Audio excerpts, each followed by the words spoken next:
en continu sont réunis pour vous interroger à 8 jours du vote que vous avez sollicité à l'Assemblée. Un vote crucial pour la France et pour vous-même. Bonsoir, Monsieur le Premier ministre. Et bonsoir à tous. Bonsoir. Dans ce moment politique inédit, dans ce moment politique déterminant, les Français ont le droit de savoir si la France, si leur pays a encore son destin en main. Et les dirigeants, vous, François Bayrou, vous avez un devoir de vérité pour nous expliquer comment nous en sommes arrivés là. Quelle est la responsabilité des uns et des autres et vers quoi nous nous dirigeons. La première question, François Bayrou, vous est posée par Marc Fauvel. Bonsoir, Monsieur le Premier ministre. Depuis votre annonce surprise lundi dernier, depuis que vous avez demandé la confiance aux députés, on peut dire que rien ne s'est passé comme prévu. Le Rassemblement national, puis l'ensemble de la gauche ont dit qu'ils ne vous accorderaient pas leur confiance, ce qui rend vos chances de maintien à Matignon assez faibles, voire nulles. Ma question est donc relativement simple. À qui allez-vous parler ce soir? Aux députés pour tenter de renverser la vapeur ou aux Français pour leur dire au revoir? Alors sûrement pas au revoir. D'ailleurs, c'est pour ça que vous m'invitez. Si vous avez monté une émission aussi inédite, comme vous avez dit, aussi différente et aussi originale, c'est parce que le sujet est crucial. Et le sujet, la question, ce n'est pas le destin du Premier ministre ou de François Bayrou, et c'est même pas le destin du gouvernement. La question, c'est le destin de la France. Parce que vous voyez bien ce qui est en train de se préparer, de s'affirmer tous les jours. C'est que si le gouvernement tombe, comme il le souhaite, comme il l'annonce, eh bien ça veut dire qu'on changera de politique. On abandonnera, ou on abandonnerait la politique, pour moi, vitale pour le pays. La politique sans laquelle le pays se place en danger extrême. Qu'on abandonnerait cette politique pour en prendre une autre, plus laxiste, plus abandonnée, plus à la dérive, et on va en parler précisément. On va en parler, effectivement. Vous dites si le gouvernement tombe. Vous avez peut-être entendu les propos d'Olivier Faure, le patron du PS, aujourd'hui sur BFM, qui dit notre décision de ne pas voter, même de voter contre la confiance, elle est irrévocable. Est-ce qu'il y a une part de testament politique dans cet entretien? Non. Non. Vous y croyez encore? Si vous, alors, je pense précisément que les jours qui vont venir sont cruciaux. Et deux, si vous imaginez que je peux abandonner les combats que je mène ici, que je menais avant depuis des années, et que je continuerai à mener après, vous vous trompez. Olivier Faure, qu'est-ce qu'il veut? Il veut être à Matignon. Il l'a dit, il l'a annoncé, il va s'installer ici, avec un gouvernement dont il aurait exclu LFI, et je ne vois pas où il trouverait d'autres soutiens et d'autres voix, puisque il aurait, par hypothèse, il s'apprête à faire tomber le gouvernement. Vous imaginez pas, j'imagine que la majorité actuelle puisse considérer que faire tomber le gouvernement et le remplacer par un autre dont Olivier Faure serait Premier ministre serait naturel, normal et affectueux. Donc c'est pas du tout ça. Peut-être il faut s'arrêter au sujet avant de... Justement, Monsieur le Premier ministre, parlons-en, parlons des Français. Les Français savent ce qu'est une dette. Ils l'éprouvent et ils le vivent douloureusement à l'échelle d'un ménage ou à l'échelle de leur pays. La quasi-totalité des Français sait parfaitement qu'un pays endetté, c'est un pays qui n'a plus sa souveraineté, qui n'a plus la liberté. Le diagnostic, votre diagnostic, malgré tout, François Bayrou, est largement partagé. Non. La question est la suivante, permettez-moi. La question est la suivante, nous reviendrons sur le diagnostic. Est-ce que vous estimez qu'il n'y a pas d'autre solution que la vôtre, d'autres alternatives que votre budget, que vos pistes, que vos propositions? Et par exemple, n'est-il pas temps de s'attaquer aujourd'hui à un État obèse qui est souvent dispendieux et parfois injuste? Ça c'est vrai, j'ai beaucoup affirmé cette vision de la réforme nécessaire, des changements nécessaires, de la réorganisation nécessaire de l'État. Ça c'est vrai. On a, au fil du temps, laissé s'organiser des multiplications d'organisations, d'organismes, d'actions, parfois de ministères, et c'est très difficile à lire, et c'est donc très difficile à faire avancer. Donc ça, c'est vrai.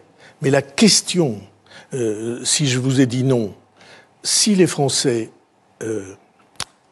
prennent dans les jours qui viennent, prenez dans les jours qui viennent la mesure, comme vous dites, en disant tout le monde est d'accord. Ben, si tout le monde est d'accord, il faut agir tout de suite. Laissez-moi expliciter l'État obèse, Monsieur le Premier ministre. La France a à peu près 500 taxes et impôts. On taxe notre richesse produite aujourd'hui à peu près 40% chaque année. Les Français, à partir du 15, du 16 ou du 17 du mois, ils ne travaillent plus tellement pour eux, ils travaillent pour l'État. Est-ce que vous dites aujourd'hui, ça suffit, Nicolas qui paye, il n'en peut plus? Oui, mais vous voyez, cette affirmation qui est tout à fait juste, c'est une affirmation en réponse, si on est d'accord sur le diagnostic. Là, vous venez faire œuvre de médecin, d'expert, qui dit, moi j'ai une ordonnance. Et puis, vos voisins, vos cousins sont aussi des médecins experts et ils disent, j'ai une ordonnance. C'est pas la même, mais on peut en discuter. Ce dont on ne peut pas discuter, c'est la gravité du mal et la précision du diagnostic. Et c'est de ce diagnostic, permettez, je vais vous dire un petit mot quand même, parce que autrement on ne sait pas de quoi on parle. Le diagnostic, c'est quoi? C'est un bateau qui a un trou dans la coque, qui a une voie d'eau. Et la cale du bateau se remplit d'eau chaque jour qui passe.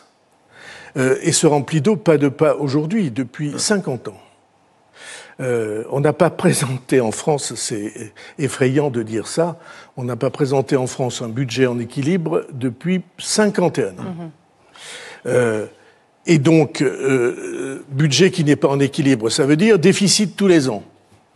Et c'est comme dans un ménage, quand on a un déficit, ben, il faut aller emprunter à la banque pour payer le déficit.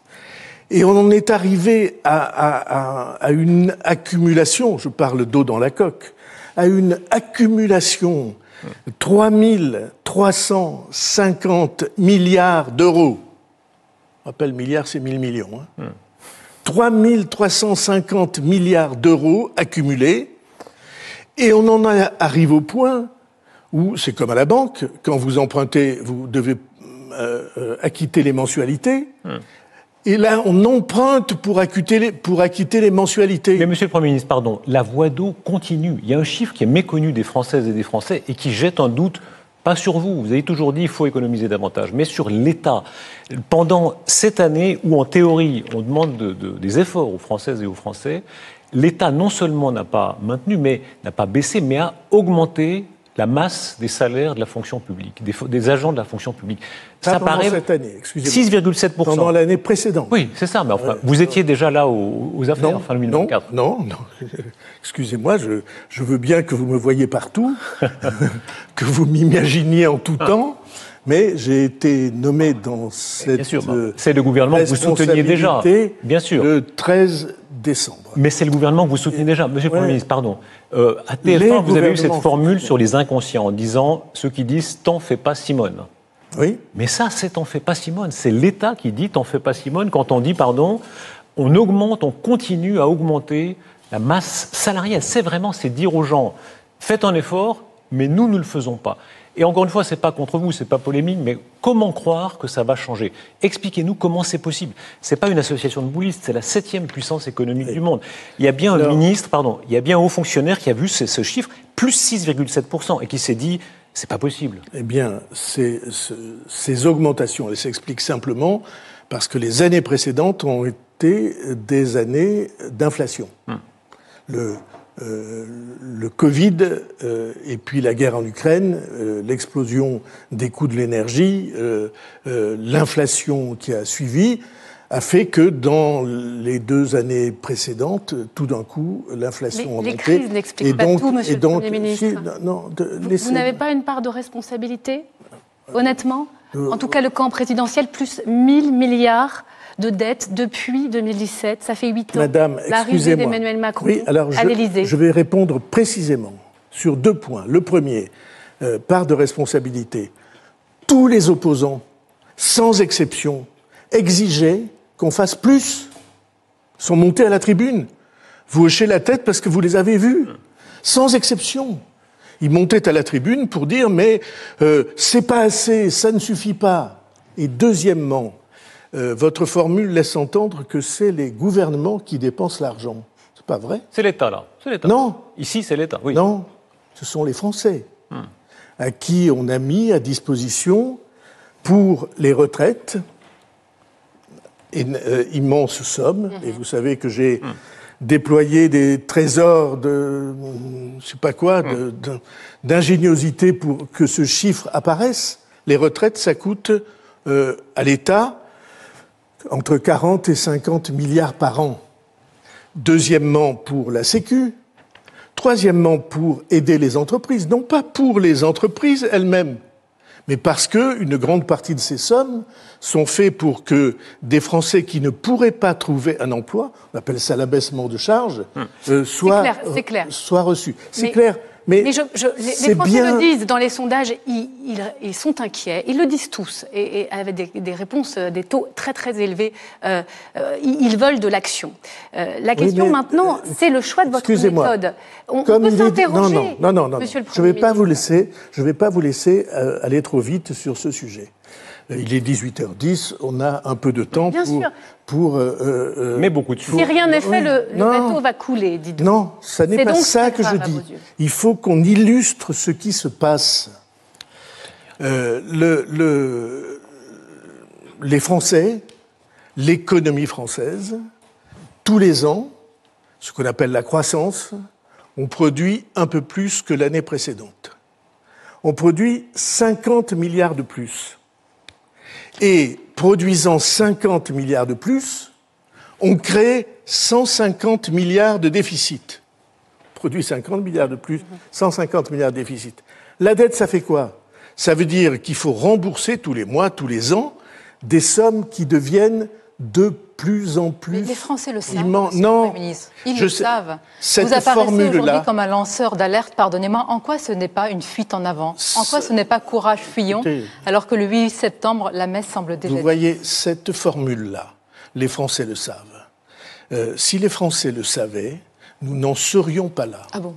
Si les Français le savaient, il y aurait de leur part un mouvement de mobilisation, et de la part des politiques, des députés, un mouvement de mobilisation. Mais c'est pas ce qu'ils disent. Le Parti socialiste vient de sortir des propositions hier. Alors parlons-en. Parlons de la négociation, et c'est Marc Fauvel qui poursuit, puisqu'on suit cet ordre, mais parlons exactement de ce qui est possible, ce qui peut être discuté pendant la semaine qui vient avec les partis. Le premier chiffre qu'on a retenu dans votre budget, François Bayrou, sont les 44 milliards d'euros d'économies que vous souhaitez en 2026 pour faire baisser un peu notre déficit. Le Parti socialiste, par exemple, qui a présenté hier son contre-budget, dit il n'y a pas d'urgence, on peut peut-être lisser l'effort sur plusieurs années et revenir sous les 3%, les fameux 3%, un peu plus tard. Est-ce que ce chiffre de 44 milliards d'euros, Monsieur le Premier ministre, est tabou, ou est-ce que ça pourrait être un peu moins, 35 ou 30 milliards par exemple? Non, mais il faut expliquer ce qu'est ce chiffre. J'ai entendu un commentateur dans une émission qui disait « Mais on n'a toujours pas compris ce que sont ces 44 milliards. » Alors, on va l'expliquer. Ce qui nous permettra, dans votre plan, de revenir à 3% de déficit en 2029. Je résume. La France s'est engagée, il y a déjà 2 ou 3 ans, au moment des crises que nous avons évoquées. Elle s'est engagée, on avait dit on ne dépassera pas 3% de la richesse produite tous les ans en déficit. Et la France est engagée à ça. Et 3% de cette richesse, ça veut dire que on doit revenir en 4 ans. 2029. C'est ça notre engagement. 2025, 2026, 2027, jusqu'en 2029. Et en 2029, on atteint ce seuil qui n'est pas du tout un seuil théorique inventé. Et un peu né sur un coin de table par des matchs cette semaine et aller réinterroger les fonctionnaires de Bercy qui, à l'époque... peut-être les fonctionnaires de Bercy ne se rendaient-ils pas compte du travail qu'ils ont fait. François Bayrou. Mais moi, je m'en rends compte. Au-delà des chiffres, est-ce qu'on peut parler... Non. Il y a une question importante que vous évitez depuis le début de cet entretien, c'est celle, pardonnez-moi, j'insiste, c'est celle de la responsabilité. Vous avez parlé des députés. Vos députés MoDem, M. Bayrou, ont voté tous les budgets déficitaires depuis 2017. Eh bien... Vous-même, vous avez porté au pouvoir et accompagné, et vous avez eu un rôle actif, un président de la République qui a aujourd'hui précipité la dette. 1300 milliards depuis 7 ans. Si je remonte à une autre époque, Monsieur le Premier ministre, à une époque pas si ancienne, un ancien président de la République, Nicolas Sarkozy, a bataillé pour le non-remplacement d'un fonctionnaire sur 2 partant à la retraite. Et à l'époque, je me souviens très bien, vous y aviez dit, ce n'est pas comme ça qu'on va trouver des économies. Ma question est simple. Vous nous dites aujourd'hui en sincérité et en vérité que vous avez lutté contre la dette, mais vous avez voté pour la dette. Alors n'êtes-vous pas responsable de la situation en tant que les autres, Monsieur François? Alors si vous croyez que vous allez, avec le sourire et gentiment, le respect qu'on vous doit, m'entraîner à ne pas répondre à la question que j'avais proposée. Je n'osais pas solliciter une réponse à ma question précédente. Je le fais du coup. À laquelle j'allais proposer une réponse et puis je vous répondrai après. Précisément. Ou pas les 44 milliards d'euros d'économie. Si nous devons revenir en 2029 au seuil qu'on appelle de 3%, qui est simplement le seuil à partir duquel la dette n'augmente plus. Et si la dette n'augmente plus, alors l'activité du pays fait qu'elle devient chaque jour plus supportable. Si on doit en arriver à ça, alors il faut des étapes. On était à presque 6% de déficit. Nous serons cette année, grâce au budget que nous avons fait adopter, à 5,4%. Et nous avons pris l'engagement d'être à 4,6%. C'est en descendant. L'engagement auprès de qui? 44 milliards. J'y viens. L'engagement auprès de qui? L'engagement auprès de nos partenaires européens. Nous étions, vous vous souvenez bien, vous avez fait des titres et des émissions là-dessus, nous étions placés en déficit excessif. Et puis, grâce au travail que le gouvernement que j'ai la chance de conduire a proposé, alors Bruxelles a dit « Maintenant, vous pouvez sortir parce qu'il y a un scénario crédible. » Et les 44 milliards, c'est à peu près... Si vous me disiez 42, je peux arriver à imaginer 35 qu'on trouve... Non, mais je veux pas... C'est l'ordre de grandeur, en tout cas, on a compris. Oui. L'ordre de grandeur, c'est la marche que nous devons suivre pour que notre pays sorte de la malédiction immédiate de la dette. Monsieur le Premier ministre... Et si on ne fait pas ça... Alors vous me dites... Je reviens, vous me dites, les Français le savent, mais je vais répondre... La parole est crédible si on comprend vraiment les responsabilités. Je vais répondre à la question que vous avez posée. Vous avez dit Nicolas Sarkozy a bataillé. C'est un exemple. Non, c'est pas un exemple. C'est le président de la République qui a conduit une politique qui a créé plus de 1000 milliards de dettes en 5 ans. Comme les autres, tous ceux qui ont été au pouvoir. Et vous-même, à la tribune de l'Assemblée, l'avez dit. Vous avez le droit de dire comme les autres. Mais vous contestez que M. Hollande et M. Macron n'ont pas augmenté la dette? M. Hollande, parce qu'il a eu la chance... Vous-même l'avez dit à la tribune de l'Assemblée, M. Bayrou. Tout depuis, écoutez-moi bien, parce que je l'ai déjà... Depuis 1974... Pourquoi vous avez voté tous les gouvernants, Pourquoi vos députés Pourquoi les ont-ils Je n'étais pas à l'Assemblée nationale depuis 15 ans. Je crois qu'ils vous obéissent au doigt et à l'œil. Non, je ne crois pas qu'ils m'obéissent au doigt et à l'œil. Ce sont des parlementaires estimables, tout à fait. Pour un grand nombre d'entre eux brillants, en tout cas respectables. Et puis je suis très content qu'ils soient là, parce que c'est comme une famille politique. Et donc, pourquoi est-ce que les gouvernements successifs ont voté? Parce que les Français le demandaient.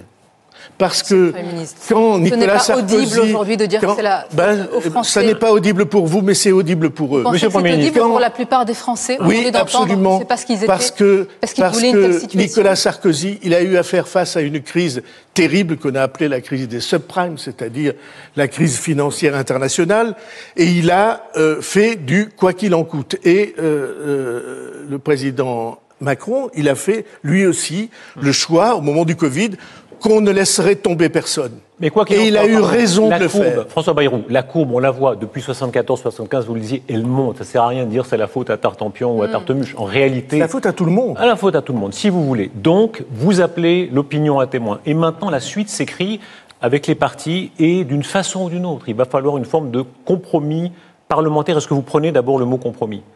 Oui, moi je trouve que c'est beau le compromis. Alors parlons-en, s'il vous plaît. Mais je ne suis pas sûr que ça soit possible. Attendez, discutons-en. Pour la première fois, on n'a pas reconnu François Bayrou. Vous êtes un centriste, c'est une espèce très particulière, les centristes. Vous êtes en général des manœuvriers redoutables, qualité ou défaut. Et là, par exemple, vous avez laissé passer un été de manière assez étrange, c'est-à-dire que les oppositions, et même parfois certains dans votre camp, disent « Pourquoi est-ce que pendant un été entier, alors qu'il fallait préparer le terrain, tout à coup, là, au début, à la rentrée, vous dites « Ah, urgence ». Vous êtes gonflé, si je puis dire. Hein. Parce que je suis venu chez vous pour expliquer le contraire. Oui, mais Madame Le Pen dit, je lui ai écrit. Elle montre même, elle dit, voilà, lettre du 25 juillet. Elle m'a écrit. Et elle dit, vous ne lui répondez pas. Excusez-moi, j'ai reçu la lettre de Madame Le Pen. Elle a dû arriver dans les services le 29 juillet, c'est-à-dire que arrivé sur mon la faute à la poste. Non. Bon, c'est bien. 25 et 29, c'est bien. L'avez-vous lu? Ben, je l'ai lu. Je vais vous en parler si vous le voulez. Vous avez répondu? Mais je n'ai pas répondu. Je réponds. J'ai l'intention de la rencontrer et je la rencontrerai cette semaine. Elle n'est plus en vacances, comme vous l'avez sous-entendu. Ben, heureusement qu'elle était en vacances. Ouais, vous comprenez, monsieur. Vous étiez en vacances aussi. Vous comprenez, monsieur le Premier. Vous étiez en vacances ou pas? Vous comprenez, monsieur le ministre, non, puis sortez. Répondez-moi. Expliquez-nous ce paradoxe. Comment vous voulez rassembler le pays, les Français, sur un sujet aussi grave, et en même temps vous dénigrez des oppositions que vous estimez. Mais vous êtes formidable. Je n'ai dénigré personne. Vous étiez en vacances. Vous étiez en vacances. Ouais.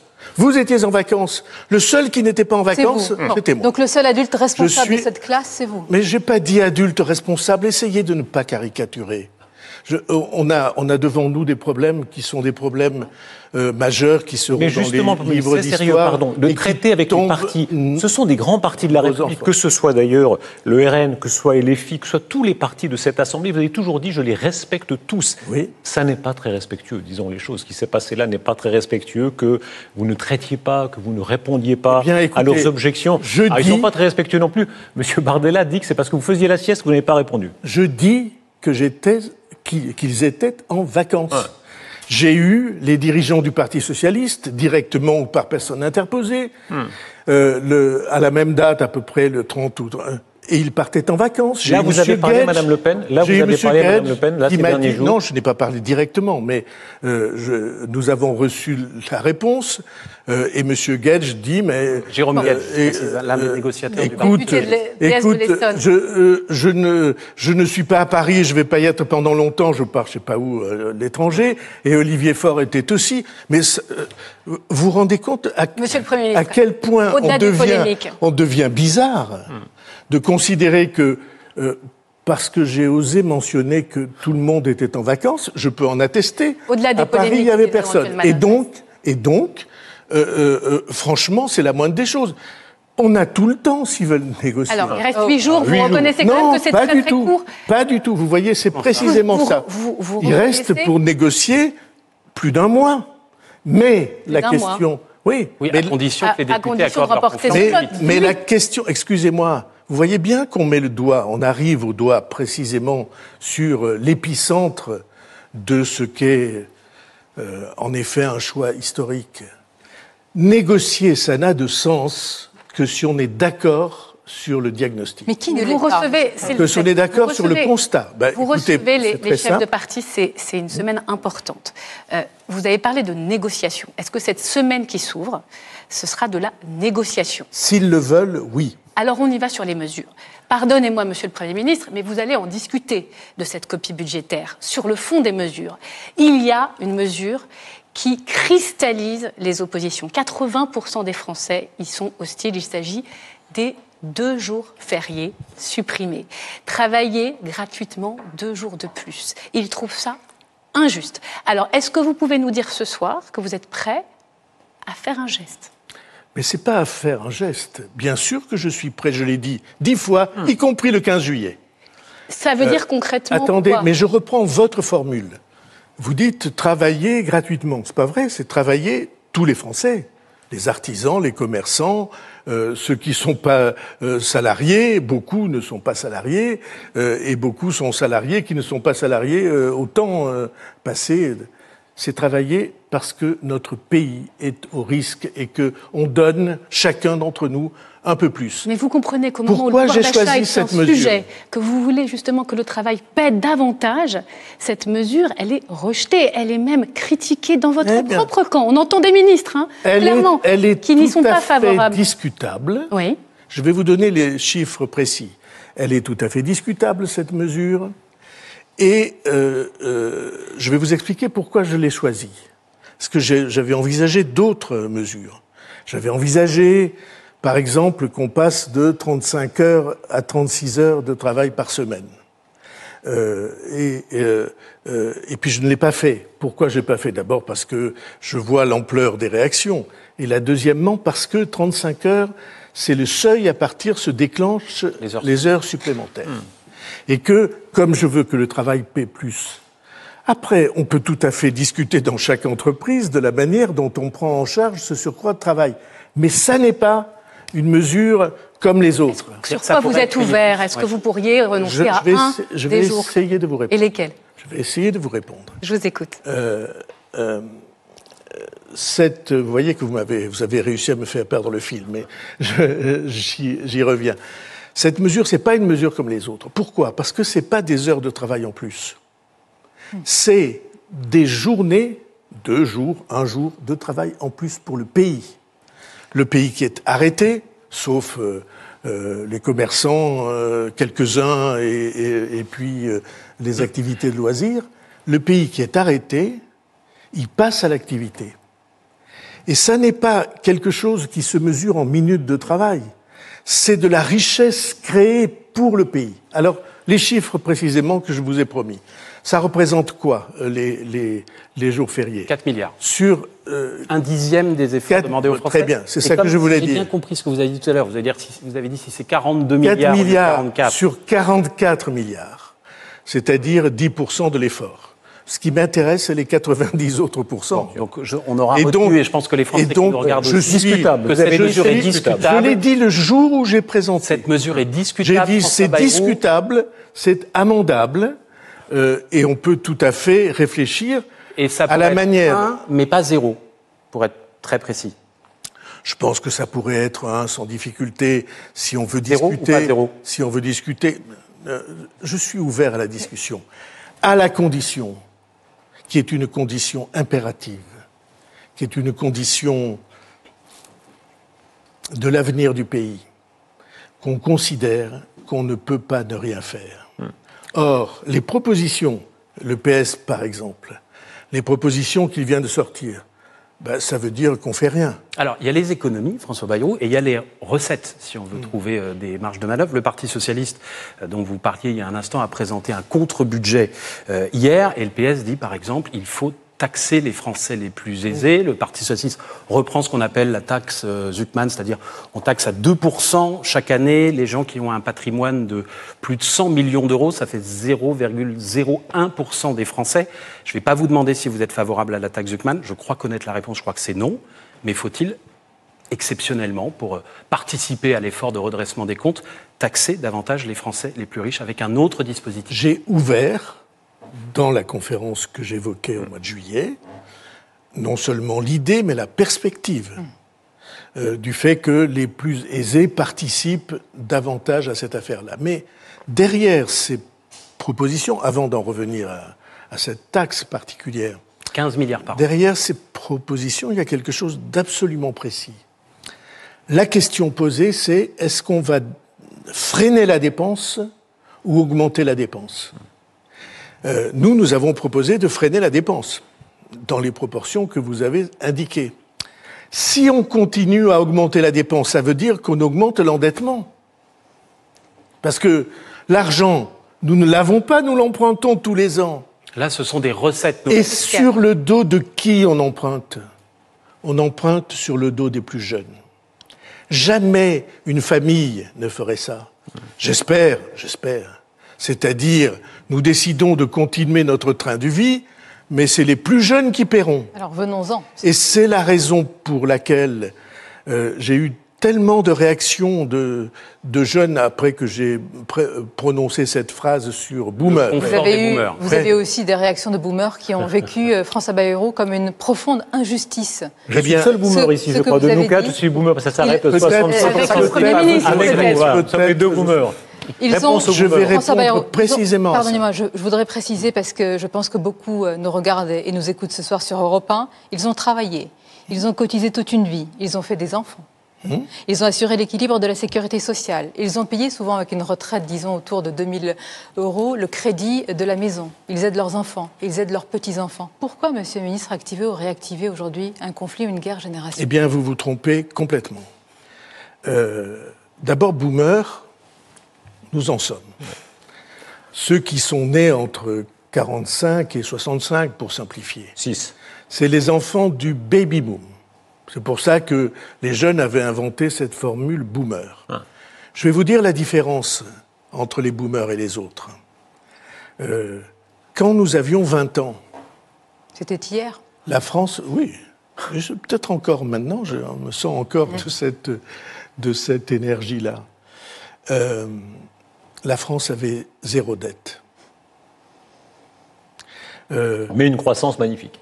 Et une croissance magnifique. Quand vous êtes un pays qui n'a pas de dette, alors vous pouvez lancer des politiques. Dieu sait qu'on en a lancé. Le TGV, les avions, et puis on a trouvé facilement du travail. Pardonnez-moi, sur le marché du travail, dans les années 80, pour ceux qui sont rentrés, c'est la plus longue. Excusez-moi, je ne parle pas des années 80.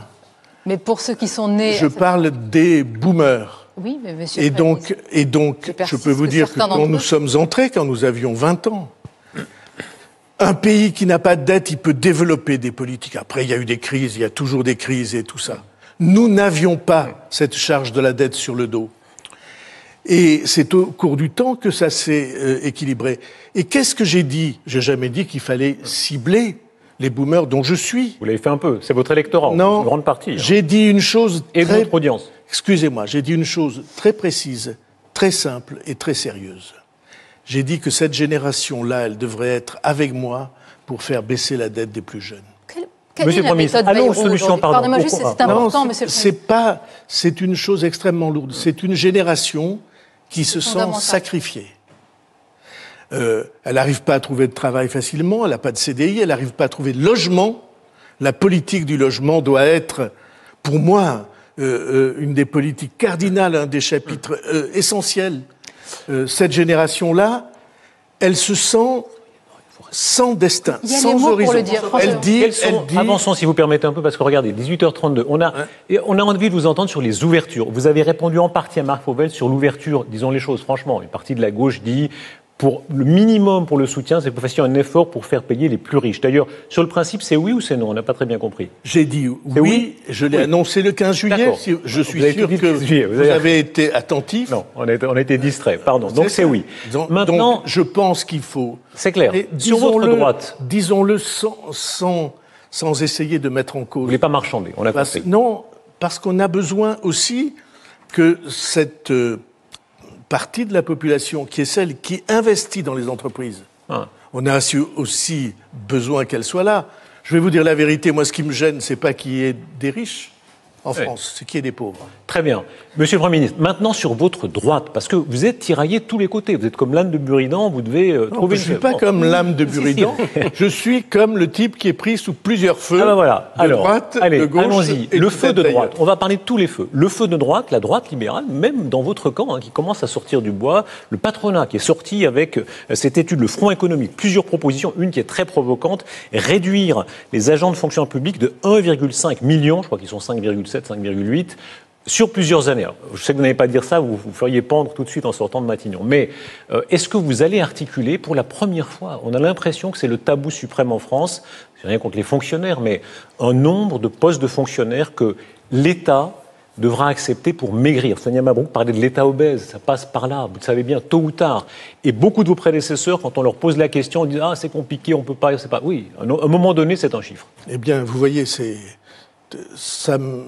un désespoir pour moi parce que ça prouve que je croyais que s'il y avait un journaliste en France qui m'écoutait quand je parlais, c'était vous. Vous êtes bien bon. Et puis mais c'est pas une réponse. Ça, c'est les boomers. C'est pas une réponse. Non. C'est la solidarité des vieux boomers. Voilà, j'ai dit lors de la conférence récente qu'il fallait ne pas remplacer un fonctionnaire sur 3 partant à la retraite. Ça représentera combien au total? Ça représentera combien au total? Un fonctionnaire sur 3 partant à la retraite, tous les ans, ça doit faire Je ne sais pas, peut-être je me trompe dans les chiffres, 200 ou 300 000. Et donc, on a un engagement. Je suis certain qu'on peut. Mais... Donc, pardon, mais ça, non, non, ça veut dire qu'en 2027, il y aura 300 000 fonctionnaires en moins en France. Je finis la réponse. Ouais. Excusez-moi. Allez-y. Les questions vous appartiennent, mais j'essaie d'avoir la maîtrise des réponses. Georges Marchais. Ça veut dire une réorganisation générale. Et très souvent, ça marche mieux. Je suis à la tête d'une collectivité locale, comme vous savez, qui est formidable, magnifique et humainement extrêmement riche. Et nous avons, avec l'ensemble des responsables et des salariés et des fonctionnaires et des organisations syndicales, réorganisé, parce qu'il arrive très souvent, vous avez une équipe de 7, vous réorganisez les choses, vous êtes 6 et ça marche mieux.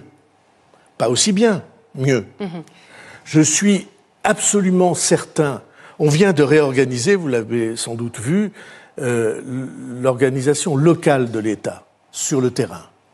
Parce que c'était dispersé, il y avait des administrations, des agences, des ministères, tout ça indépendants les unes des autres. On a dit ça peut pas marcher comme ça, il faut un responsable. Justement, on parlait des concessions à droite, la droite réclame plus. Et en France, les responsables, c'est le préfet. Et donc on a mis la totalité, je dis ça pour ceux qui nous écoutent, la totalité des organismes qui portent l'action de l'État sous l'autorité du préfet, parce que quand vous fermez des classes ou que vous réorganisez la carte scolaire, c'est l'État. Quand vous vous occupez des hôpitaux ou des territoires de santé, c'est l'État. Il y a de l'argent à trouver dans la réforme de l'État. Monsieur le Premier ministre, on parlait des concessions. On va parler du Rassemblement national, qui a des demandes spécifiques aussi, mais toujours sur la droite. On parlait des boomers. La droite n'est pas d'accord avec les efforts supplémentaires demandés aux retraités. Aucun gouvernement n'a jamais réussi à faire des sacrifices à cette tranche d'âge.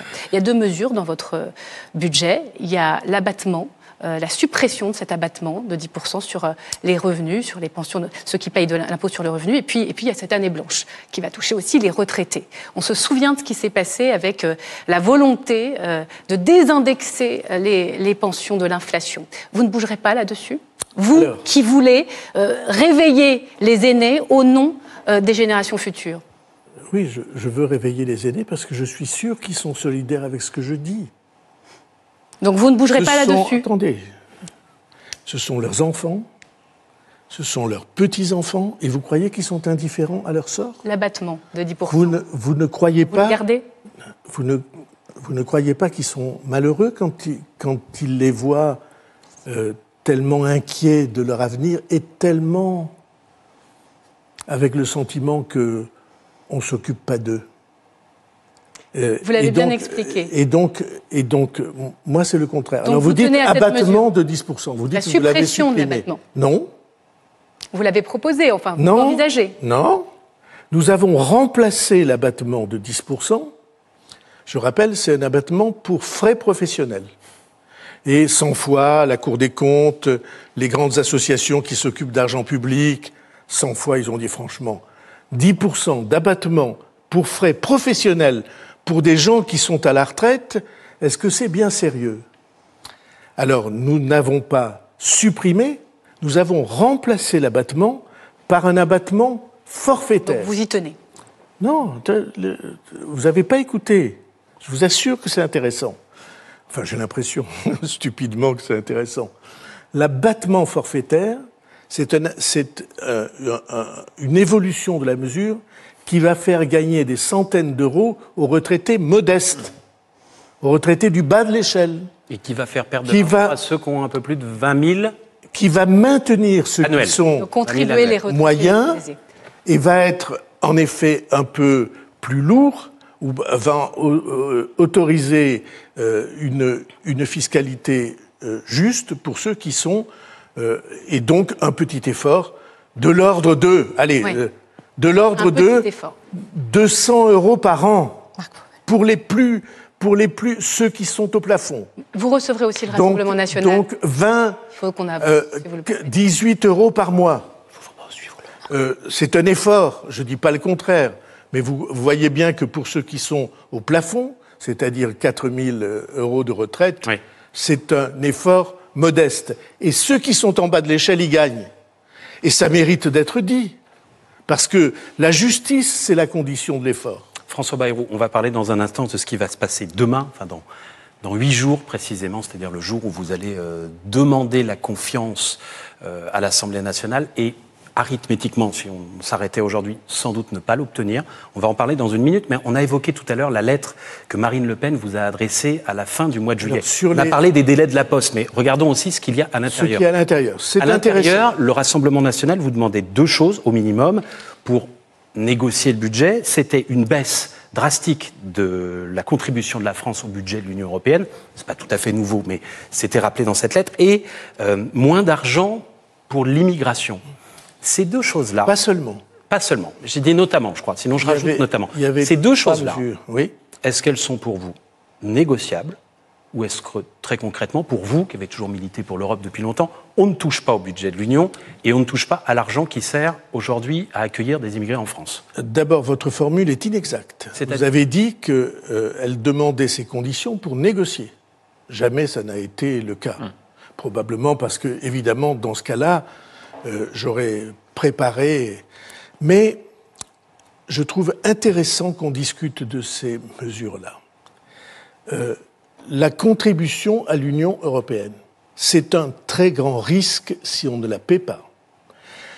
Marine Le Pen a noté dans ses réactions que nous avions déjà réussi à baisser la contribution. C'est vrai. Par une négociation, et elle a dit, c'est la première fois, donc c'est la preuve qu'on peut. Je suis d'accord avec elle pour dire que si on peut, il faut le faire. Mais dire, nous ne remplirons pas nos engagements, ça a des conséquences extrêmement simples qui sont dans les chiffres. Nous payons, on va payer cette année, quand le budget sera voté, on va payer quelque chose comme 27 milliards de contributions à l'Union européenne. Nous en touchons 32, 31 et demi.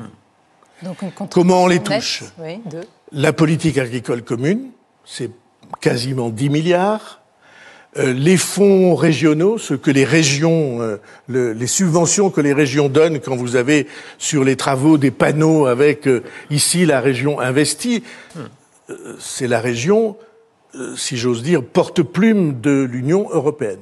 Ces fonds régionaux, plus les prêts de la Banque européenne d'investissement. Mais pardon, même les Allemands se plaignent de la gourmandise de Bruxelles. Ils disent Bruxelles veut vraiment beaucoup de milliards. Ils ont raison, je suis d'accord avec eux. Même chose. Je suis d'accord avec eux.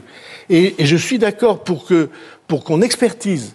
Et je suis d'accord pour qu'on regarde tout ce qu'on peut faire. Donc il n'y a pas de sujet tabou pour François Bayrou. Non. Le coût de l'immigration n'est pas un sujet tabou. Attendez, j'y viens. Expertiser, vous dites, on peut expertiser la contribution européenne et la revoir. Je suis d'accord pour qu'on regarde parce que, comment dire, ça n'est pas une approche négligeable et qu'on peut écarter du revers de la main. Sur l'immigration. Et donc sur l'immigration, il y a infiniment moins d'argent que le Rassemblement national ne le dit. On peut préciser de quoi il s'agit quand même, Monsieur le Premier ministre, pour ceux qui nous regardent et nous écoutent. C'est l'AME, c'est les allocations et les aides non contributives qui sont versées aux étrangers. Ce sont les associations d'aide aux migrants. Est-ce que vous dites ce soir qu'il n'y a pas de tabou à mettre sur la table ces sujets-là? Alors, je n'aime pas qu'on présente la situation du pays comme étant la conséquence de la présence des immigrés. Qui le fait? Moi, je pris les chiffres de l'Observatoire de l'immigration, ça coûte 3,4 points de PIB. Oui, mais je ne suis pas sûr que l'Observatoire de l'immigration n'est pas une... Je suis d'accord... Quel est votre organisme de référence? Je suis d'accord pour qu'on regarde. Je suis d'accord s'il y a pour des étrangers des avantages, comme le dit le Rassemblement national, que les Français dont les Français ne profiteraient pas. Ça ne serait pas juste, et je suis d'accord pour qu'on les regarde. Mais je ne suis pas d'accord pour qu'on fasse de l'immigration la cause de la situation du pays. Parce que quand le pays va bien, alors l'immigration, c'est une machine à intégrer, et ça marche mieux. Ou à assimiler. Et je vais vous dire, je suis absolument persuadé qu'il faut que notre politique de l'immigration évolue. Évolue dans 2 directions. La première, une capacité à maîtriser les entrées sur le territoire. une capacité à maîtriser la sortie du territoire, parce que notre question principale aujourd'hui avec l'immigration, c'est que ceux qui sont indésirables, qui sont frappés d'une obligation de quitter le territoire français, décision juridique au QTF, ne sont pas exécutés pour un certain nombre de pays. Monsieur le Premier ministre, pardonnez-moi, on a l'impression que sur ces sujets-là, on est sur du verglas. Qu'est-ce que nous maîtrisons encore? Est-ce que le pouvoir a vraiment le pouvoir sur ces sujets-là? Quand on voit le nombre d'entrées, malgré les déclarations du ministre de l'Intérieur, est-ce que très sincèrement, ce soir, les yeux dans les yeux, vous pouvez dire aux Français que leur pays a encore son destin entre les mains? Je le dis avec d'autant plus de certitude que nous avons fait obtenir des décisions européennes qui permettent pour la première fois de mieux maîtriser les flux, et ça se voit dans les chiffres. Vous savez bien qu'on a fait adopter des règles européennes qui font qu'on va pouvoir suivre les gens depuis un an, qu'on va pouvoir suivre les gens qui entrent. Où sont-ils entrés? Où sont-ils? Et j'espère bien qu'on va pouvoir, en particulier grâce à l'Union européenne, convaincre, je pense à l'Algérie, les pays qui sont en situation de blocage et de rupture. Monsieur le Premier ministre, non, je corrige une phrase de Sonia Mabrouk. Elle a dit en dépit des dénégations du ministre de l'Intérieur. Moi, je crois que le ministre de l'Intérieur dit la vérité. Je pense qu'il est... Il parle d'immobilisme, il parle d'impossibilisme, le ministre de l'Intérieur. Il dit donc la vérité. S'il dit la vérité, ça veut dire que... Vous avez dit sur les chiffres. Vous ne pouvez pas faire grand-chose. Vous avez dit, c'est votre phrase exacte. Il dit la vérité. C'est mon métier. Donc, votre phrase exacte, c'était sur les chiffres, en dépit du dénégation du ministre de l'Intérieur, on voit bien que... Moi, je dis le ministre de l'Intérieur dit la vérité. Monsieur le Premier ministre. Et autrement, il ne serait pas ministre de l'Intérieur dans ce gouvernement. Une pensée pour Boualem Sansal. Pardonnez-moi, on sera tous d'accord. Vous avez parlé de l'Algérie. Pouvez-vous ce soir adresser un mot à la famille de Boualem Sansal? Nous avons reçu sa fille, pardonnez-moi. Bien sûr. Il y a quelques jours, sa lettre au président de la République n'a reçu aucune réponse. Aucune réponse, monsieur le Premier ministre. C'est un compatriote. C'est un Français amoureux de notre pays. C'est quelqu'un qui a la voix... comment dire, douce, mais le verbe haut. On attend de vous des paroles importantes ce soir. C'est d'autant plus important pour moi que le goût qui est le mien pour les lettres, pour la langue française, pour la capacité de romancier ou d'essayiste, pour moi, Boualem Sansal, bien que n'étant pas français d'origine, il illustre la France. Vous savez, il y a une procédure dans la législation française qui fait qu'on devient français, par exemple, quand on a servi dans la Légion étrangère. On dit français par le sang versé. Eh bien, il y a aussi français par la beauté que l'on crée, par la pensée que l'on crée. Et je ne peux pas croire que la lettre n'ait pas reçu de réponse. En tout cas, je vais m'en assurer. Et je dis au passage que dans un grand événement à Pau, au mois de novembre, qui s'appelle « Les idées mènent le monde », je recevrai les proches de Boualem Sansal qui vont organiser un événement. Les choses bougent dans le domaine que vous venez d'évoquer, qui est l'immigration. En Europe, même des gouvernements sociodémocrates veulent qu'il y ait une politique plus restrictive. On voit l'Allemagne, on voit la Pologne qui rétablit, et de façon assez durable maintenant, le contrôle aux frontières et qui le développe. Est-ce que ça fait partie des possibilités pour vous? C'est l'Union qui a décidé de faire son contrôle aux frontières. Mais pour moi, ça ne s'arrête pas là, vous voyez. Je pense qu'une très grande partie de notre politique à l'égard de ces femmes et de ces hommes, plus souvent des hommes et des jeunes hommes, une partie de notre politique est fausse. Mais sur les contrôles, parce que là, Schengen et Dublin est tout à fait respecté, pour être un peu précis. Je vous assure, sur les contrôles, je suis d'accord pour que, dans le cadre de l'Union européenne, et s'il le faut, on l'a fait plusieurs fois dans le cadre des frontières françaises, on déploie ce qu'il convient comme contrôle. Mais ce n'est pas ce que je voulais aborder comme sujet. Je pense que la situation de ces femmes et de ces hommes, elle devrait permettre que soient précisées les conditions d'intégration, pas seulement les conditions de rejet. Et les conditions d'intégration pour quelqu'un qui est depuis longtemps sur le territoire français, qui est inexpulsable. Vous savez que quand vous êtes une jeune femme et que vous avez eu des enfants dans notre pays, on ne peut pas vous expulser en raison des enfants. Je pense qu'il faudrait qu'on ait les idées claires sur ce sujet. C'est-à-dire, la vraie voie d'intégration, c'est pas de vous maintenir dans des logements qu'on paie les yeux de la tête, qui coûtent à l'État 15 000 euros par an par personne, dans des logements qu'on appelle d'urgence et qui sont plus d'urgence, parce qu'on ne peut pas accueillir, par exemple, des femmes avec enfants, parce que on y entre, mais on n'en sort jamais. La vraie voie d'intégration, c'est le travail. 2, c'est la langue. Et 3, c'est l'acceptation de nos principes de vie en commun et de nos coutumes. Et vous êtes inquiet sur ce dernier point ? Je suis inquiet sur tous ces points.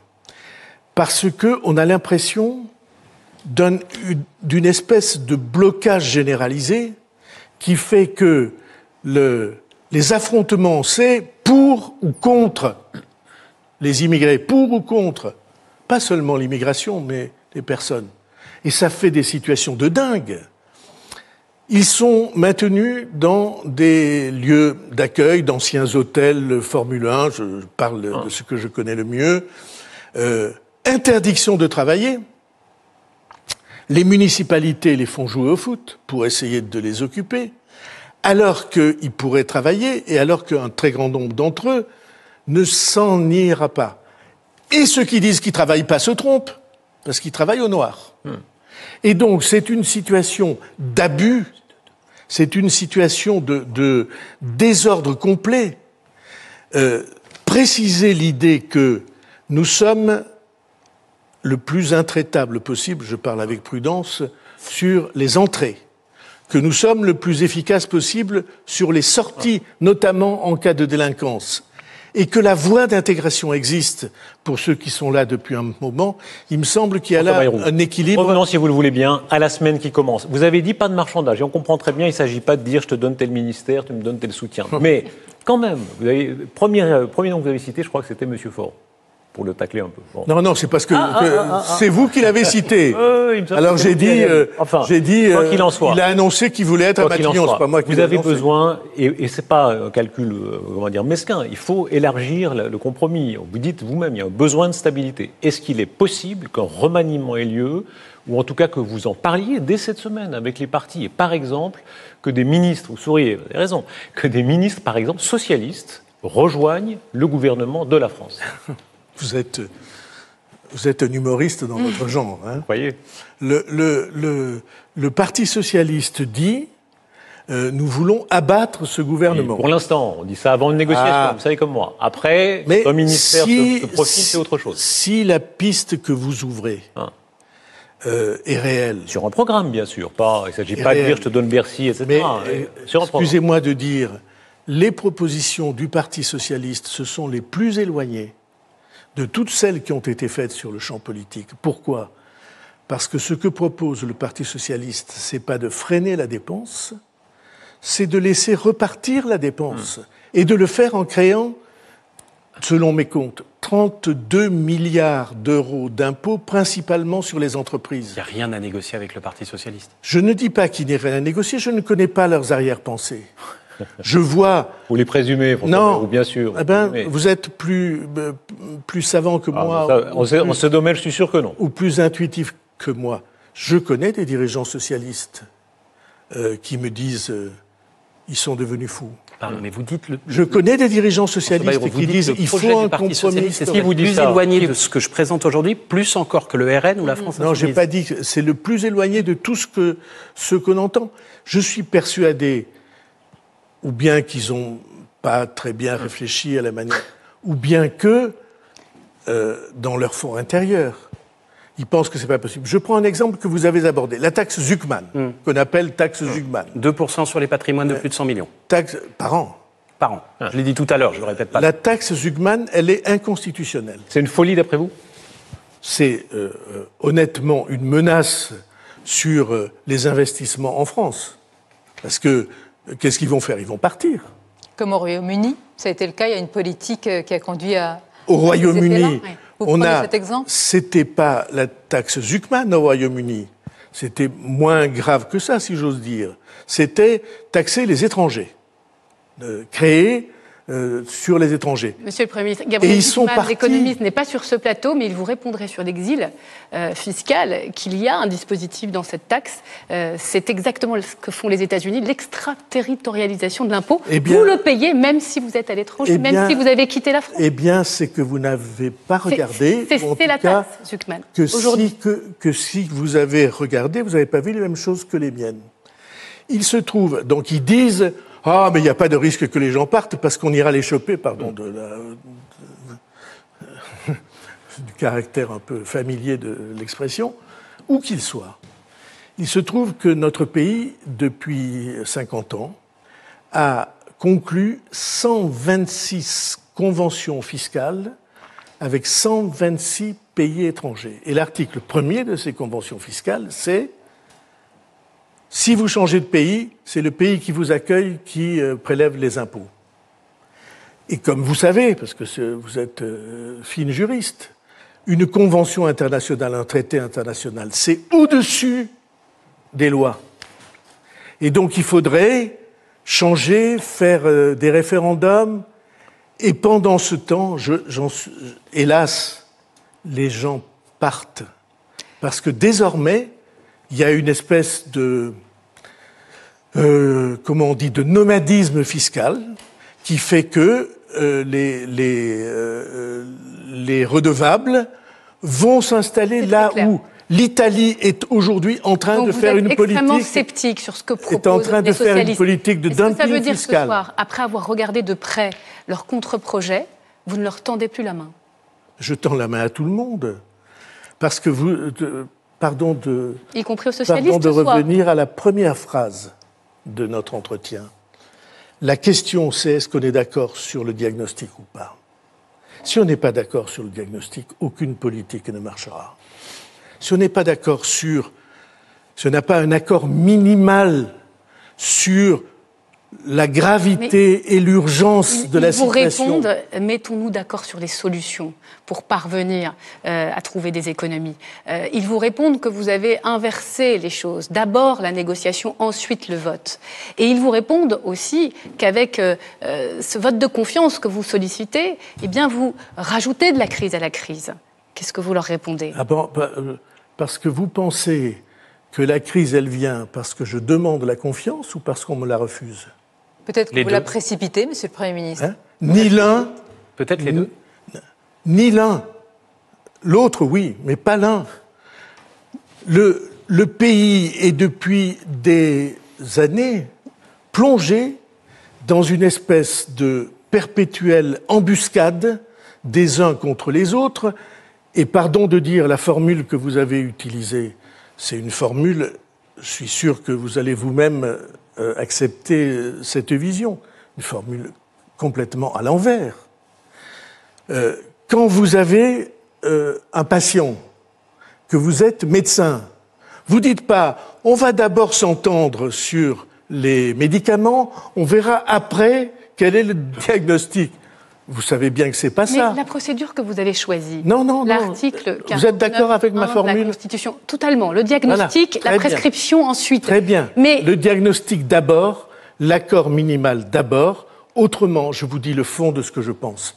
J'ai vu depuis des mois le pays avec des formulations sympathiques de gens qui disent « on est tous d'accord sur ça ». On n'est pas d'accord du tout.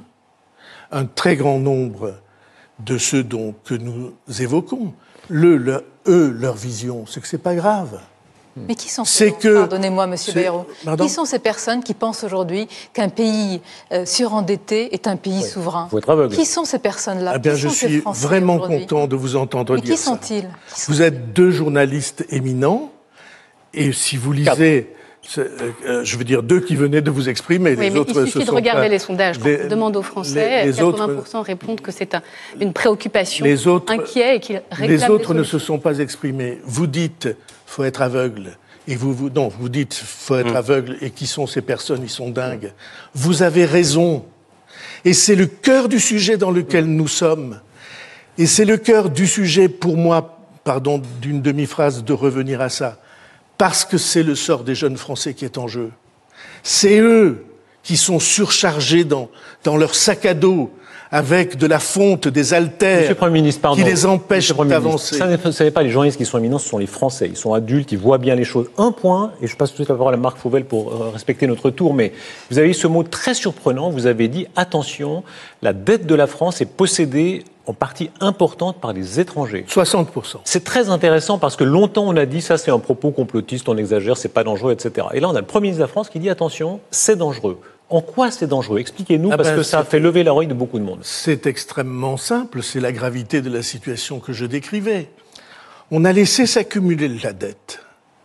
Et donc, la charge de la dette et les annuités qu'on doit payer tous les ans ou tous les mois, si c'était des mensualités, il faut la prélever sur le travail des Français. Et je vous ai dit les chiffres. 50 milliards nouveaux créés, sur lesquels, cette année, on pique 10 milliards, l'an prochain, 10 de plus, 20 milliards, l'année après, 10 de plus, 30 milliards. Eh bien, ça n'est pas de l'argent qui va venir irriguer le pays, c'est de l'argent qui est, dirigé. Non, je ne veux pas dire détourné, ça serait pas normal. Dirigé vers des intervenants qui sont des intervenants étrangers, des acteurs économiques, qui sont des acteurs économiques étrangers. C'est pas comme, vous êtes très avertis, donc vous savez ce que je vais dire. Au Japon, la dette, elle est beaucoup plus importante que la nôtre en pourcentage du PIB, mais cette dette est détenue à 99% par les Japonais. Premier ministre, la France a de la liquidité. Vous êtes en train de nous dire qu'on pourrait être demain sous tutelle ? Je ne dis pas ça. Il y a eu un débat au sein de votre gouvernement. Oui. Montchalin, la ministre des Comptes publics, avait dit il y a quelques mois on pourrait se retrouver sous tutelle. Éric Lombard, son patron, son supérieur hiérarchique à Bercy, a dit absolument pas cette semaine. Y a-t-il, oui ou non, si votre gouvernement est renversé, un risque financier de krach ou de mise sous tutelle de la France? Et est-il accentué par ce qui va se passer juste après le 8, le 10, l'appel à bloquer le pays? Je vois des tas de gens qui disent qu'il n'y a pas de risque. Il y en a ou pas? Mais j'ai envie de leur dire, excuse-moi Jeannot, va voir en Espagne. Après Simone, Jeannot. Ben, faut bien qu'on essaie d'expliquer les choses comme dans la vie. Le type, il dit, il n'y a pas de risque. Je dis, c'est pas loin l'Espagne. Passe la frontière. C'est pas loin le Portugal. Passe la frontière. Je dis même pas d'aller en Grèce. C'est pas loin la Suède, mais il y a quelques années. Risque, c'est pas loin le Canada. Il est imminent ou il est sur le long terme? Le risque, il est imminent dès l'instant que nous prendrons la décision de ne rien faire. Mais quel est le risque, François Bayrou?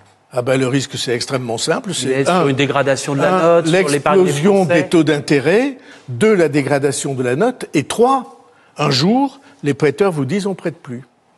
Alors on croit que c'est théorique. En Grande-Bretagne, le Royaume-Uni, très grand pays européen, membre du Conseil de sécurité des Nations Unies, il y a 2 ans et demi, un gouvernement conservateur, c'est-à-dire plutôt du côté de la finance, de la city, comme on dit, un gouvernement conservateur mené par un leader énergique et qui avait une idée précise de ce qu'elle voulait faire, et en général plutôt en phase. En 42 jours, en 6 semaines, jour pour jour, elle a été obligée de démissionner et de s'en aller parce que les prêteurs ont dit on prête plus.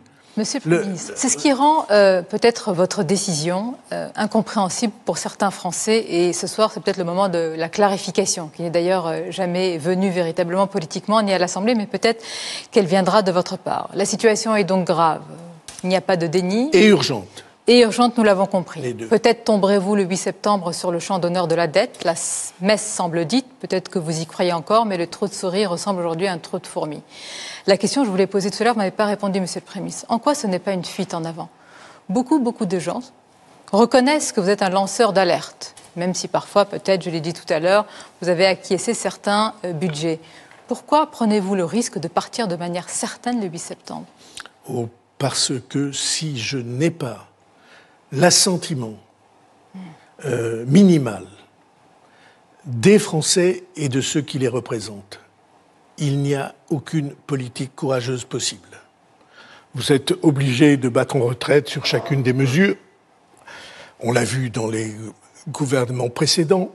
Et puis au bout du compte, vous vous trouvez censuré. Et il y a pire pour moi. S'il n'y a pas cet accord, pire alors, à titre personnel et de mon histoire personnelle, s'il n'y a pas cet accord minimal, cette entente sur le diagnostic, alors la situation est présentée comme étant le pouvoir contre les Français, le haut contre le bas. Et toute ma vie, je me suis battu pour que, au contraire, le bas soit reconnu, les Français de la base soient reconnus et respectés. Je ne veux pas conduire une politique contre eux. Mais on vous écoute depuis Français veulent revenir aux urnes. On a le sentiment que vous avez presque intégré le fait qu'il n'y aura pas d'accord.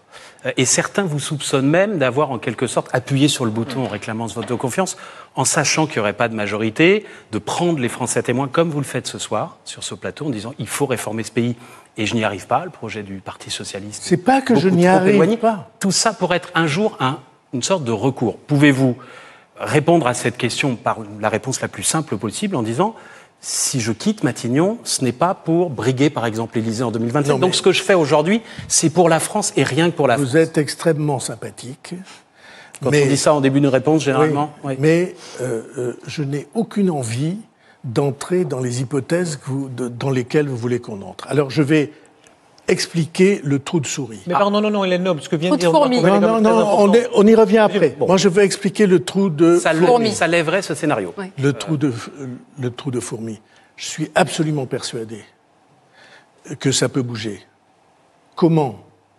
Si les Français, dans la semaine qui vient, disent « mais tout ça est dingue ». Pourquoi c'est dingue ?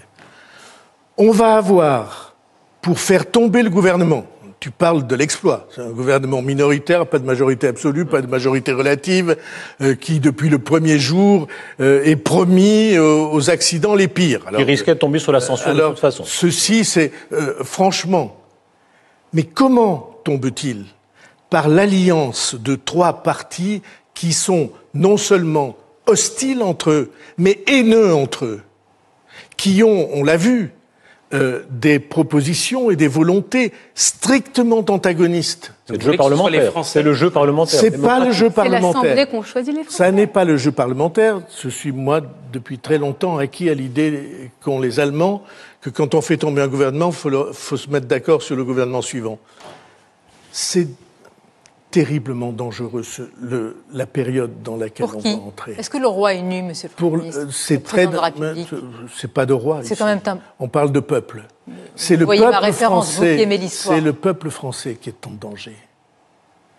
Parce que si on entre, comme ça risque beaucoup d'être le cas, dans une période de désordre, de chaos, que certains cherchent. Qui ? Bon, vous savez bien. Non. Ou certains. La situation est assez grave pour que vous les nommiez, monsieur le Premier ministre. Eh bien, il y a des forces politiques en France qui veulent le chaos. Lesquelles ? Et qui pensent que c'est sur le chaos qu'on construit la révolution. Et qui ne s'en cachent pas. Jean-Luc Mélenchon a dit 10 fois que le chemin, c'était de tout conflictualiser, a-t-il dit. C'est-à-dire de transformer toute tension en affrontement, tout affrontement en guerre civile, et qu'après, il n'y a plus que... François Bayrou, c'est facile d'attaquer les oppositions. Dans votre propre camp, Édouard Philippe, qui est censé vous soutenir, en tout cas dans votre logique, qui vous pousse dans l'escalier, qui dit la dissolution est inéluctable. Eh bien, je ne crois pas ça, la dissolution. Qu'est-ce que vous lui répondez ? La dissolution, on l'a vécue. Hein ? On ne peut pas dire... le président de la République dit ça chaque fois qu'on en parle. On ne peut pas dire que la dissolution ait été une clarification magnifique. Hein ? Et comme on n'a pas changé le mode de scrutin, je suis persuadé qu'il faut le faire. Et j'ai un projet prêt qui peut être présenté, avec à la fois les avantages du scrutin de circonscription et les avantages du scrutin proportionnel, comme nos voisins allemands l'ont. Tant qu'on ne change pas le mode de scrutin, vous avez beau dissoudre, vous allez retrouver exactement les mêmes divisions, les mêmes difficultés, les mêmes forces, les mêmes désordres, la même incapacité de action. Pourquoi? L'histoire va se répéter forcément? Le Front républicain va se répéter forcément? Non, je ne crois pas. Je pense que le Front républicain deviendrait impossible. Mais je pense que si vous imaginez que la progression de l'extrême droite vers une majorité relative, parce que je ne pense pas qu'il puisse en être autrement, ferait avancer les choses, je ne le crois pas. Précisez cela, s'il vous plaît. C'est très important ce que vous venez de lâcher, parce que ça a été une circonstance déterminante, qu'on soit pour ou contre le barrage anti-RN. Ça a été une circonstance déterminante. Pourquoi, dites-vous, cette fois-ci, il n'aurait pas lieu? Parce que vous voyez bien la tension entre les forces qui présentaient le front dit républicain. Cette tension, elle est extrême. Je disais qu'ils se haïssent. Cette semaine. Donc le RN progresserait, mécaniquement. Je ne remonte pas dans le temps. Cette semaine, aux universités d'été de LFI, ce qui était chanté par toute la foule en chœur, c'était « Tout le monde déteste le PS ». Et qu'a dit Faure ce matin? Il a dit « Je ferai un gouvernement », il imagine qu'il est à Matignon, mais il n'y aura pas de LFI dans le gouvernement. Vous trouvez qu'on est devant des cohérences?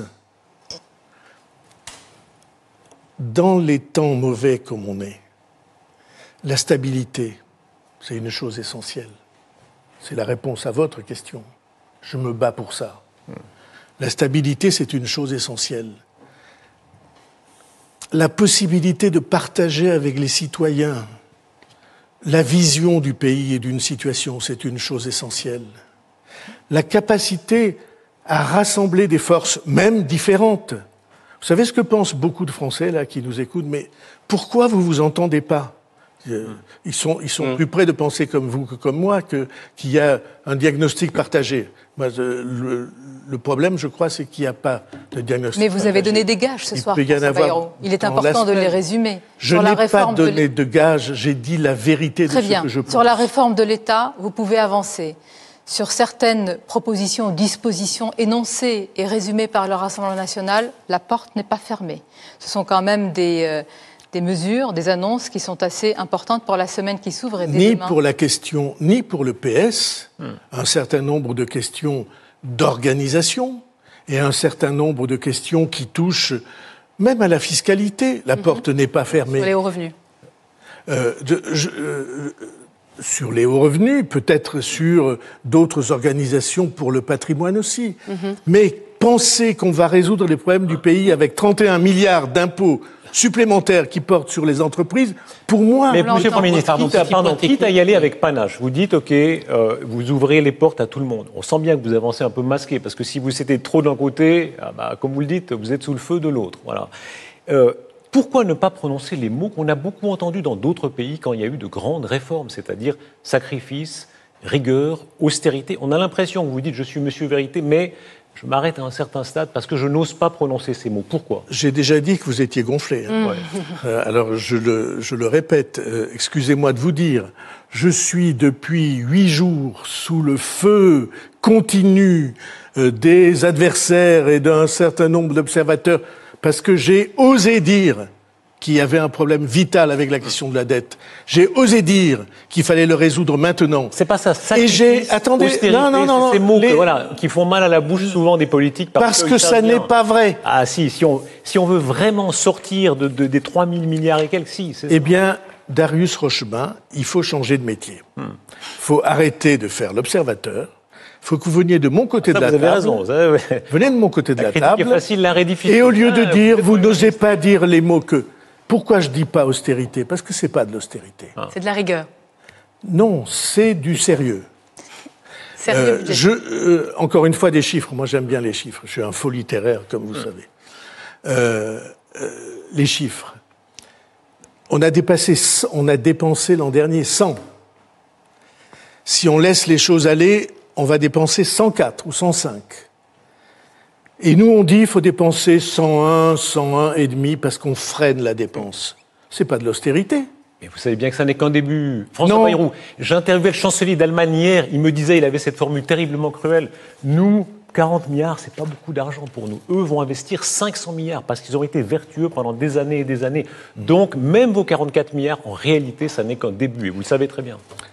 Ça n'est qu'un début parce qu'il faudra l'an prochain faire des efforts du même ordre. Mais si nous avons réorganisé le pays, si nous avons trouvé une efficacité plus grande, si nous avons libéré des énergies, comme on a l'habitude de le dire, alors, à ce moment-là, l'activité du pays va répondre. Donc vous allez vous battre jusqu'au bout, François Bayrou.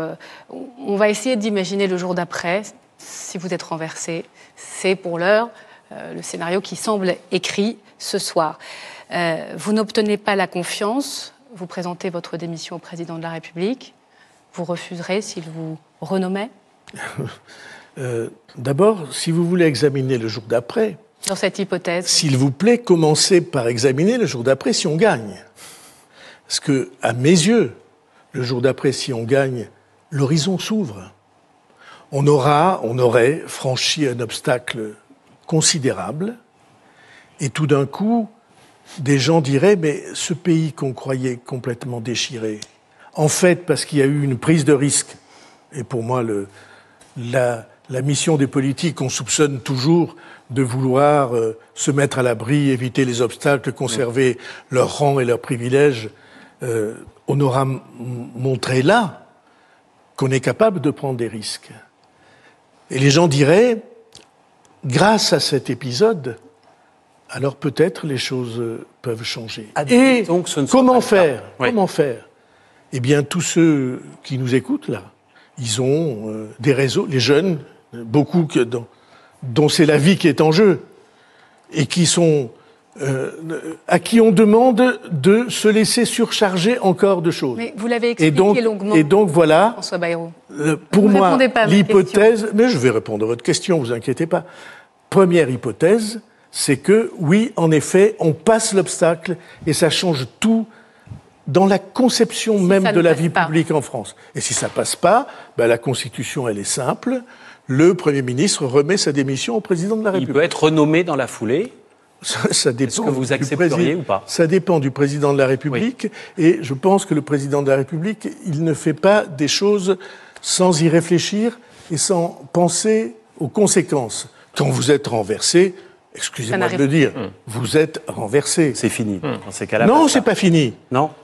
Il peut y avoir commence le militantisme, commence la bagarre. Non, la question n'était pas est-ce qu'il y a une vie après Matignon. Il peut y avoir deux vies à Matignon. Commence la rencontre avec les Français.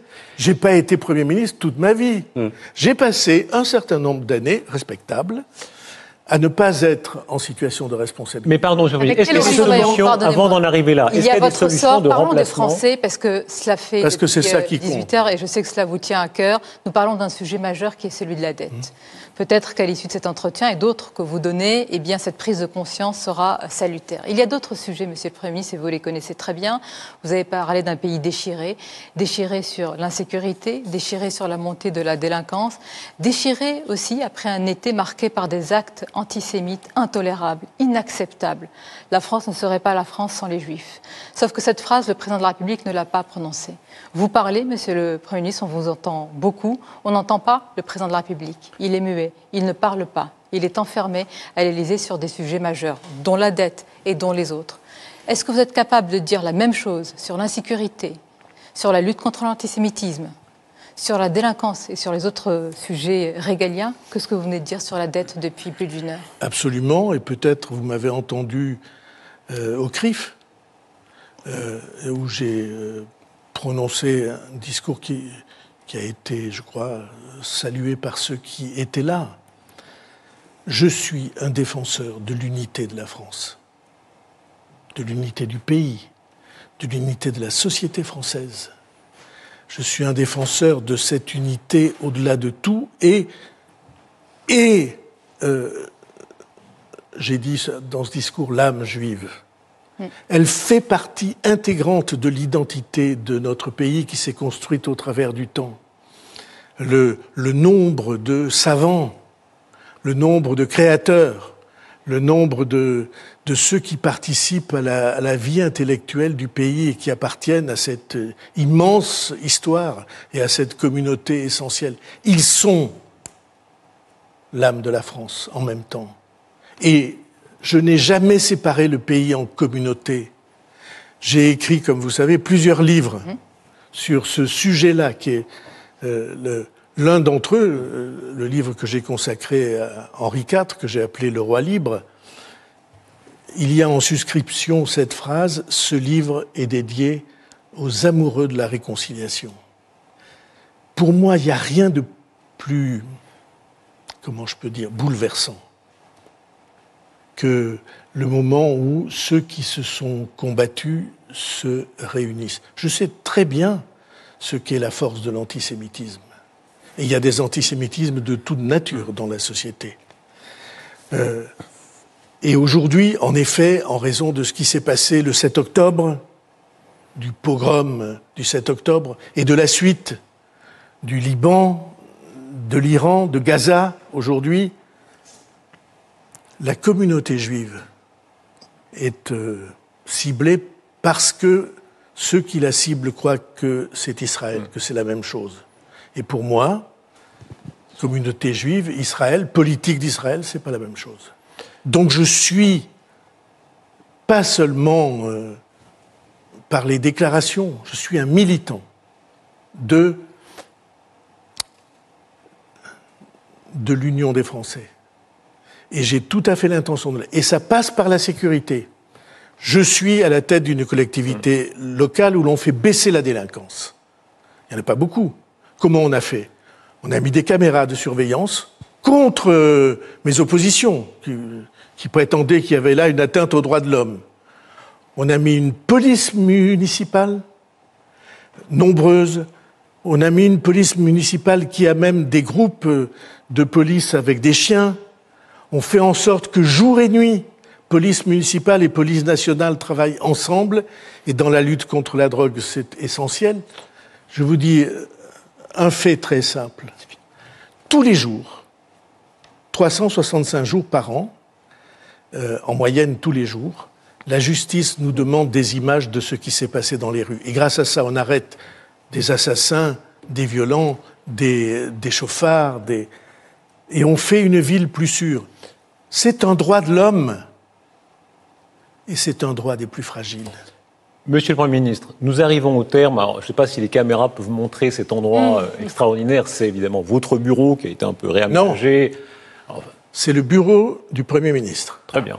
Alors, vous avez raison. Et on verra après le 9 ce qu'il en sera. Là, ce sont des lieux chargés d'histoire. Je recommande, on peut aller sur l'INA. Il y a des très beaux messages que De Gaulle, il arrive ici en 58 et il dit aux Français, le régime des partis, c'est terminé. Pour les grands choix de la nation, recours au peuple. Grandes élections, présidentielles, référendums, etc. Est-ce qu'au fond, c'est la logique de ce que nous vivons aujourd'hui? Vous avez dit depuis le début de l'émission, c'est très grave, c'est très urgent. Quand on est à ce degré de gravité, est-ce que la logique, l'esprit de la Ve République ne commanderait pas d'aller voir demain Emmanuel Macron, lui dire, Monsieur le Président de la République, il faut dissoudre parce que c'est le peuple français qui doit choisir. Et ça n'est pas, respect à eux, mais ça n'est pas le président de tel parti, le président du sous-groupe, non. C'est le peuple français qui doit choisir. Si vous devez regarder dans les yeux les Françaises et les Français, c'est solennel, mais comment leur expliquer? Non, vous allez rester chez vous et ce sont les partis entre eux là qui, dans la semaine qui vient, au coin d'une table, vont dire écoute, là-dessus, tu es d'accord, moi je suis pas d'accord. Que dire à ça? Pourquoi est-ce que j'ai fait tout ça, Darius Rochebain? J'ai fait tout ça pour que les Français s'en soient saisis directement. On n'a jamais parlé de ce sujet comme on en parle depuis 8 jours. Avant, c'était silence et on parle des mesures. Parler, c'est une chose. Voter. Oui. Et donc, c'est parce que les Français doivent en être saisis. Aujourd'hui, c'est au président de la République de l'apprécier. C'est sa décision. C'est sa prérogative et son pouvoir. Et il en est, je vous assure, absolument conscient avec gravité. Et il a raison de l'être. C'est sa prérogative. Mais